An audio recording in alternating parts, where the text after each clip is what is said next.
প্রিয় দর্শক বন্ধু, আপনাদের সবাইকে শুভেচ্ছা জানাচ্ছি প্রিয় চ্যানেল লালচোখ মৎস্য।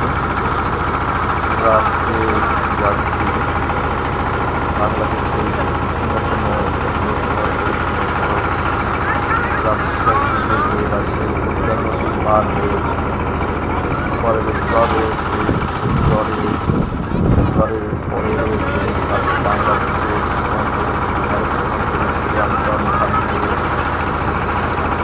এই মুহূর্তে আমরা চরখানপুরের নৌকায় রয়েছি এবং নৌকা থেকে নেমে আমরা এই যে বালু চর দেখা যাচ্ছে, যে চর পড়েছে একদম মনে হচ্ছে মরুভূমির মতো, এই চর পাড়ি দিয়ে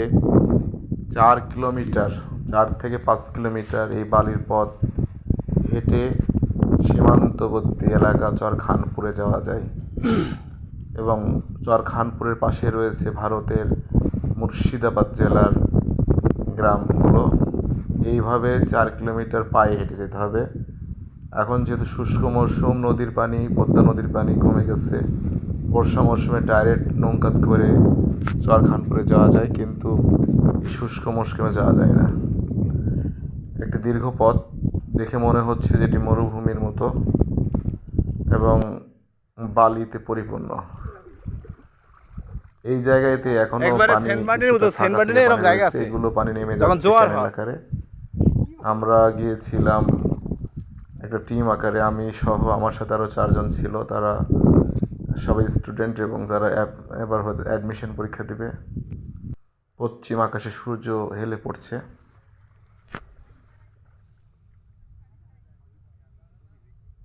এক খুব সুন্দর একটি অসাধারণ একটি দৃশ্য। হাঁটতে হাঁটতে ক্লান্ত হয়ে গেছে, তাই জুতা খুলে হাতে নিয়ে আবারও হাঁটার চেষ্টা করছি। একদম পুরা পা একেবারে ভিজে গেছিল। আমাদের সাথে আরও অন্যান্য সাইডে অনেক গ্রুপ ছিল। সূর্য অস্ত যাচ্ছে। আমরা একটা সময়ে চরখানপুরে পৌঁছতে পারিনি, কারণ হচ্ছে আমাদের মোটামুটি 5 কিলো রাস্তা, 5 কিলো থেকে আমাদের আরও বেশি সময় লাগতো।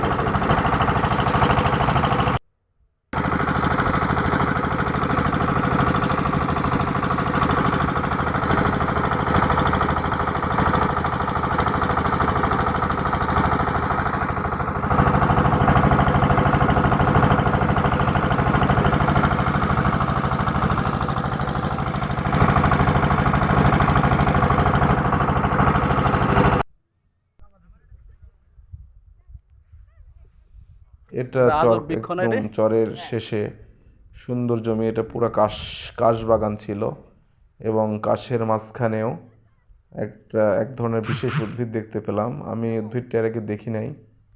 সেই উদ্ভিদগুলো জন্মাচ্ছে এবং এই চরটা পার হলে তারপরে আরেকটি নদী রয়েছে। নদীর পরেই যে গ্রাম, সেটাই হলো চরখানপুর। এখানে আরেকটি চর রয়েছে একেবারে পশ্চিমে, সেটা হচ্ছে চর মাঝারদিয়ার, এবং এই সাইড রয়েছে মিডিল চর। আমরা যাওয়ার চেষ্টা করেছিলাম, কিন্তু সন্ধ্যা নেমে আসার কারণে আমরা যেতে পারি নাই। ইনশাল্লাহ আমরা ভবিষ্যতে যাব। সবাই ভালো থাকবেন এবং আমার এই চ্যানেলটাকে সাবস্ক্রাইব করবেন, লাইক কমেন্টস করবেন এবং আপনাদেরকে আরও ভালো ভালো ভিডিও দিতে পারি সেই জন্য দোয়া করবেন। সবাই ভালো থাকবেন, সবাই সুস্থ থাকবেন। আল্লাহ হাফেজ। ইনশাআল্লাহ আমরা একটা গ্রুপ হয়ে গেছে।